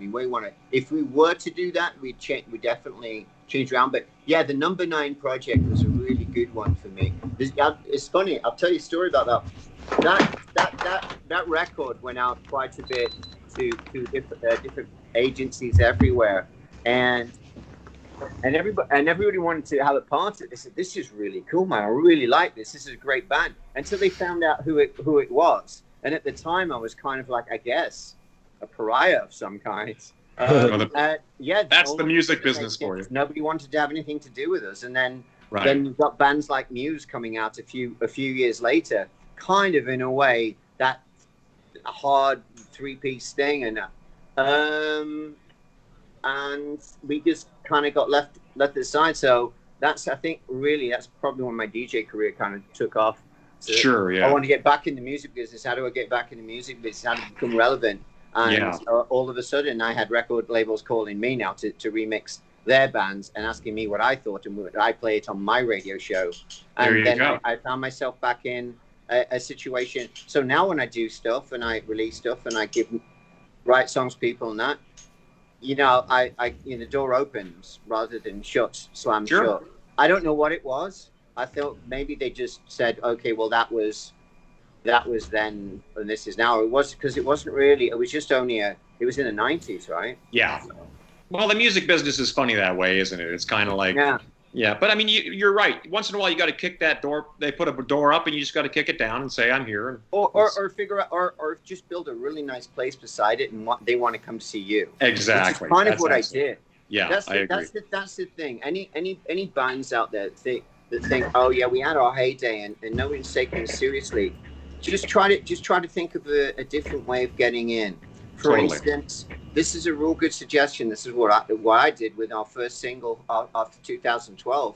I just got some of my DJ friends to remix it, and it became a hit on the dance floor. And then once it's hit on the dance floor, then dance radio started playing it, and then they realized, hang on, this is a rock band.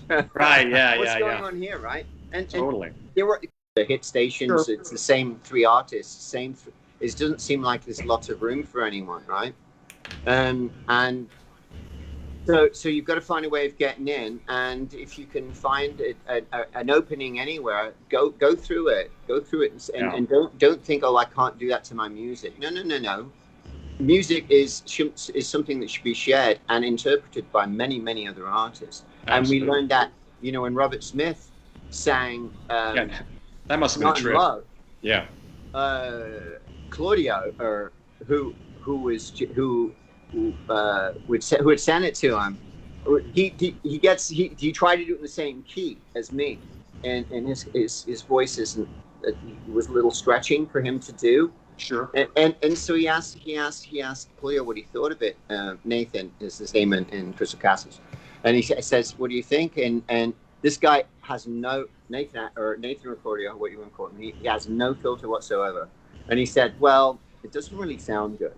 You sound like you're straining." Ouch. Can you imagine telling Robert Smith, you sound like you're straining? My heart dropped. I said, "Oh no, he's probably not going to do it." But he was right, and they lowered the key, and it became a top 10 hit pretty much all around the world. Well, there's nothing wrong with it. You have to adjust things for different singers. It was his bravery to do it. So people out there who thinks maybe they had some hits before and nobody's paying attention to them now, and they feel they've got something more to say, and they then allow others to get involved. And somebody and just become asked part of on the here. process. Yeah, somebody just asked on here, and I've actually been meaning to ask this myself. Let's see, his name is Kevin Shelton. Just asked, how did that work? That hey, Serge, sit on the bench. Alex Lifeson from Rush is going to come in and play this guitar solo. Was that just kind of like a fun idea? Like, how did that even come about? Okay, so here's how it's going. Alex, I got to tell you, is probably one. He really, really, really. I know he was not going to do it, but he really should go on Young. Like, he should really try stand-up comedy. I've never met a guy that busts me up as much as he does. Yeah. Okay, here's his story. So his son Justin, who is probably like one of my lifelong friends now. His son Justin was a huge fan of the band, and of course, it's a new generation coming up. They've got all their fans. He knows what's going on with him, but so he wanted to do something with his son. So I'm not sure exactly how it got suggested, but I think it was a sort of a mutual thing, right? So before before he came to play with us, I think that's we met him backstage. He brought his son to see our show, and he was sitting in the audience because a bunch of screaming girls, for the most part, they weren't, and just young kids, right? So he's very nervous about it, and he's looking around and he says, "Gee, I hope nobody recognizes me." Right? Right. And then a bit of time passes, and he says, "Gee, I wonder if anybody's going to recognize me." and then about half an hour passes, and he says, "Wait, I hope somebody recognizes me." And he was like, obviously, he's such a famous one, of course, but of course, he's always had such a good, like, so he came into the studio, and he was nice enough to do Crying Over You, which is a good one, because that was like an albatross of a single almost, right? And then he also did, I think it was Holy Water, wasn't it? He played on 2 tracks. Yeah, he might have played on Holy Water as well. We were to this year was going to be a big year for us. I mean, we were going to tour the new album. We were also going to do a Alien Shores reunion tour. Really? Well, revisit. Right, like a lot of people in its were really entirety. looking forward to that. We're going to start in October, and that's done, right? We still may do a virtual concert. I think that's probably what we're going to do, because we won't be able to do it next year. It will lose its relevance. Right. So maybe Alex, at that point, will feel a bit better about things and come and play that solo with us, because we've never actually had him play that solo with us on stage, and I think that would be a really nice time to do so. In a virtual setting, that would be really cool, actually, We're going to set up the whole stage with lights. Yeah, of course, yeah. It's going to look like a real concert. It's just humans. Mark, Derek online was asking if you could touch on Jeff Healey version of Heart of an Angel, and says great track, and you could maybe touch on how that came about. I was writing songs for Amanda Marshall. Do you remember Amanda? Yeah. It was really great. Great. Amazing unbelievably voice. Gifted singer. Yeah. I was doing songs for Amanda Marshall, and the one that they chose as their first single, which was Heart of an Angel, I was doing it at the Jeff Healey studio, and the drummer Tom had heard the song, and he played it to Jeff, and then there was a little, because they were managing Amanda Marshall at the time. Oh, okay. So they kind of had seniority, so they actually took the song, and of course it was a hit for them. So. Yeah. The song actually came about for me. I had really no choice. I mean, nobody wanted to have anything to do with us as a live band at that particular point. You go through stages and other things happen, and Guns N' Roses were out there, blasted it. I know Flat is a very close person there. And so that was really a thing at the time, and people were listening to that at the time. And so I just wrote some music that would, Black Crowsy-ish. Sort of would. There's about 5 or 6 tracks I did with Amanda at that time, and she was still looking for her thing. Right? It was a very difficult time period for her. But when they did it, you know, they kind of did their Jeff Healey version, and it worked out really well. And I once again I got my foot in the door. People now said, "Oh, well, I guess he can write songs." Yeah, well, that was pretty clear from the beginning, though. You were like the main songwriter. Yeah, on so all of it. I've always been the songwriter. Yeah. With pretty much every project I do, including BBC. But I found just lately that if I'm going to be playing with a guitar player who's like Serge, for instance, I'll bring the song in, but I won't tell him what the guitar parts are, because if he comes up with something great, it's great. And if what I've come up with is just working so well, then that's okay, and we'll just use that. Or you know what I mean? Or somebody suggests, for instance, you know, Juice, our drummer, Justin, would you know, he's very good at playing all sorts of instruments, and as well as drums. Sure. Yeah, we got a new drummer, by the way. Yeah. But Juice has been around. Juice has been around for, you know, in and out of your world. Played with me in Number 9. Exactly. Yeah, I know. Juice is amazing. So he played. Yeah. So it's great to see what other people might interpret your song. So try not to bring a song in completed so much. Exactly. I mean, the arrangement, yes, the vocals and the actual song itself, but to hear what other people might put to it, that's a really great thing, because it can take it into a direction that would make it kind of magnificent. And if it doesn't, then go with what you originally. Mark, you had mentioned earlier absolutely. You had some of your DJ friends remix later works. As maybe not everybody knows, you've had quite an extensive DJ career. Is that kind of an unwritten rule when you write a rock or pop song, and as a DJ yourself, you can't remix your own version, or was that just something you wanted to see other people kind of have their take on? Yeah, well, it's. I could do a remix. When I remix my own songs, they don't sound so great. They're not exciting me. Well, that's kind of like when somebody else has a take on it, man, it just puts you into another realm. You feel like you're listening to another track altogether, another artist that you really like, but it's you. Right. You know. Yeah. And the whole thing about the whole DJ world for me was we were lucky enough to start a movement. I had a radio show, and it was done in indie rock station. But I was playing a lot of electronic, and what we were doing between Mastercraft, Crystal Castles, and Steve Aoki, and those type of DJs at the time. We're taking indie rock music and turning it into indie rock dance, still keeping the guitar, still keeping the meat of the music, and not just turning it into an electronic delight, right? But then, so what was happening is the dance audience, the house audience, everything, they were starting to blend with the rock audience, and that's what we wanted to see. We wanted to see rock music and electronic music get together, and it did, and we created a scene, and the scene that blossomed up all over the world.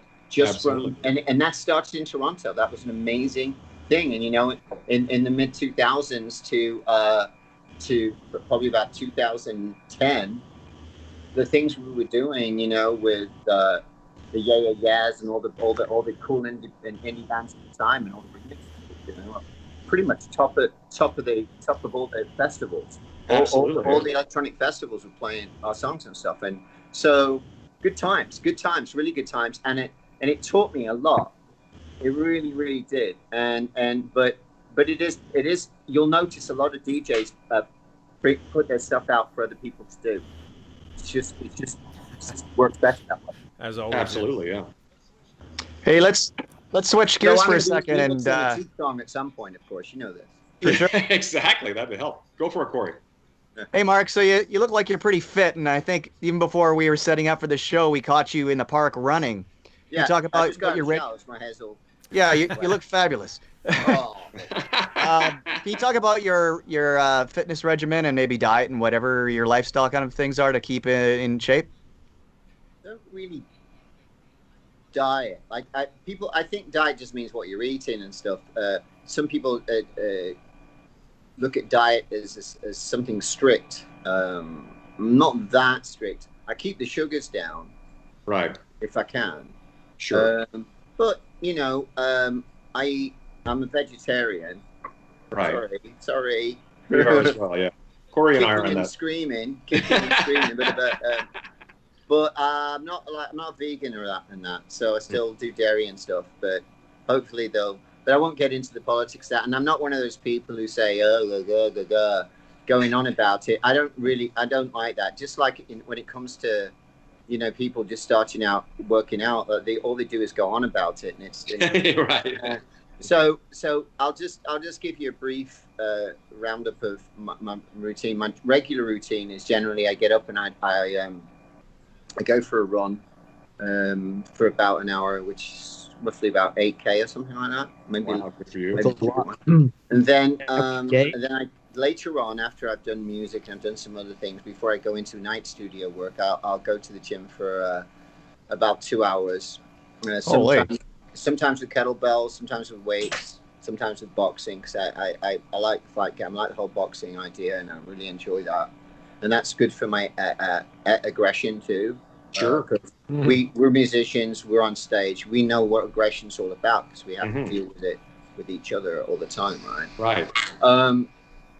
So it calms me and it keeps me. So that is because as a songwriter and as a person who's in a band, I think we all have something very much in common, which leads us to where we are and leads us to the type of brilliance we could possibly come up with. And that is, we do generally have bipolar depression disorder. We do have swings, and we're really low, really high. And there's really nothing in between. And when people say, what would you prefer somebody to say about your song? Oh, that's nice, or I fucking hate that, or I fucking love it. Right. Obviously, I prefer them to say I fucking hate it or I love it. I no musician, no songwriter ever wants to hear anyone say, that's very nice.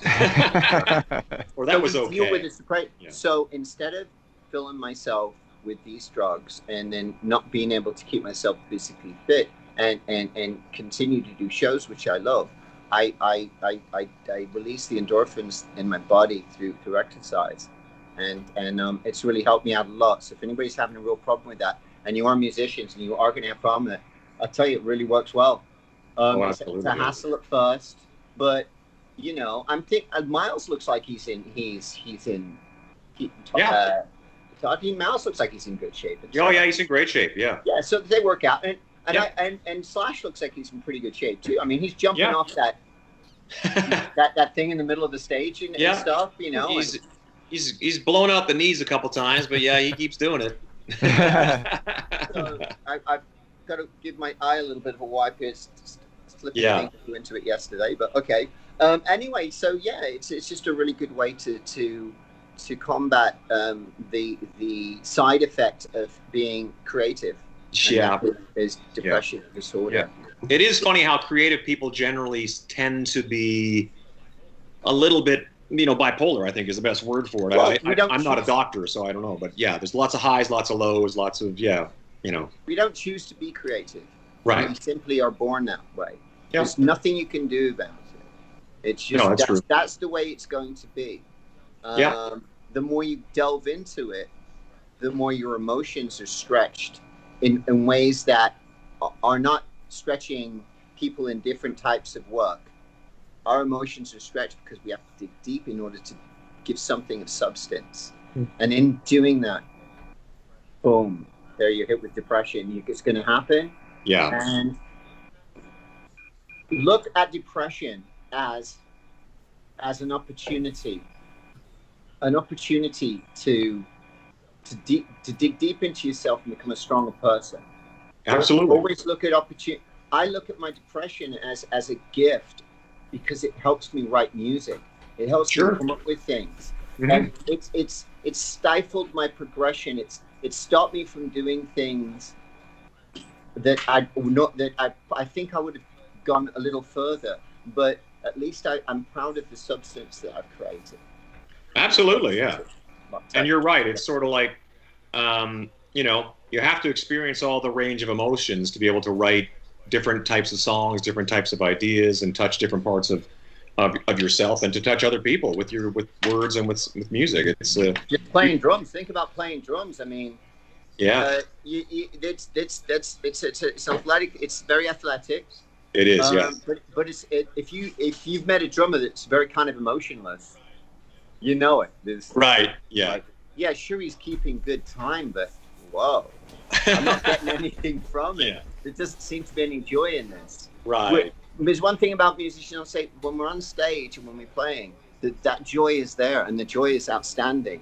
And for the rest of the 80% of the time where we're suffering, we're really struggling hard with depressive disorder and trying to keep ourselves above water. It makes it all worthwhile when we finally get on stage.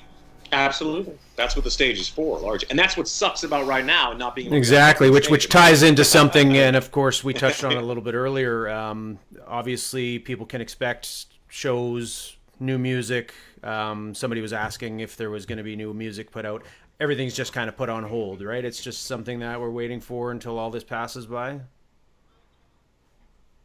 I have my theories, and I've got some great ideas to make this a little bit better. And I think that I'm working with a few people on some of those. We'll see how it works. We're going to hopefully be one of the guinea pigs in August, and see how that works. August and September we'll do, because we need to. Well, our tour of all these dates is now going to be one show, but at least in this one show, everyone can see the one show. Like, yeah. And I think it's good, and we're gonna. And there's gonna be some connectivity in the show, so the fans can interact with us and stuff. So, yeah, sweet. Then your audience ends up being the entire planet when you're doing something like this, as opposed to Toronto or and they can Calgary. chime in. Yeah, just like they can chime in and talk to you right now and ask questions, which I really absolutely appreciate. That's which is really cool. Yeah. Well, we want to thank you, Mark, for hanging out with us for Toque Talk Wednesday. So on that note, everybody enjoy, good health. Make sure you drink lots of water. Todd, how are you doing with that big jug there? Yeah, doing all right. Yeah. Doing all right. I thought that was moonshine. That'd be way more rock and roll, wouldn't it? I'm drinking moonshine while I'm talking. Yeah, rock and roll's different now, mate. I mean, I know. Is drinking lots of water and going on a jog. And 8K a day, and activewear. Nice. Activewear now. That's fantastic. Exactly.